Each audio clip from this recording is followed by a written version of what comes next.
Hello everyone, তোমরা সবাই কেমন আছো? আশা করি সবাই ভালো আছো। তোমরা জানোই তো পুরীর জগন্নাথ মন্দির এখন দীঘাতেও হচ্ছে।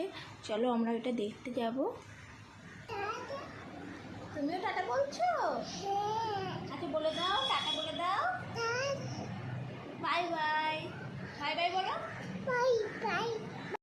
দেখো আমরা বেরিয়ে পড়েছি আর চারিদিকে শুধু কাজ হচ্ছে।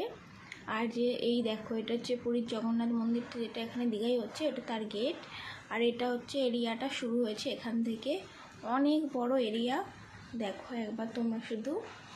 আর এখন প্রচুর কাজ চলছে, সামনে এর উদ্বোধন হচ্ছে, তার প্রস্তুতি চলছে এখনও। দেখো মন্দিরটা দেখাচ্ছি তোমাদের।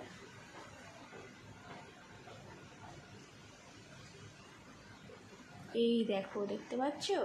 আমরা যেহেতু টোটোয় করে নিউ দীঘাতে যাচ্ছিলাম, তাই মন্দিরটা সামনে পড়বে, তাই ভাবলাম তোমাদের সঙ্গে শেয়ার করি ভিডিওটা। দেখো, আর জায়গাটা অনেকটাই বড়। এখন চারিদিকে লাইট লাগাচ্ছে। এরপরে হয়তো দীঘাতে আর কাউকে আসতে দেবে না, বন্ধ করে দেবে। দেখো, আর এটা হচ্ছে পিছন দিকটা, তোমাদের ওইটা দেখেছিলাম সামনের দিকটা, আর এটা হচ্ছে পিছন দিকটা। তোমাদের কেমন লাগলো ভিডিওটা অবশ্যই জানাবে। টাটা।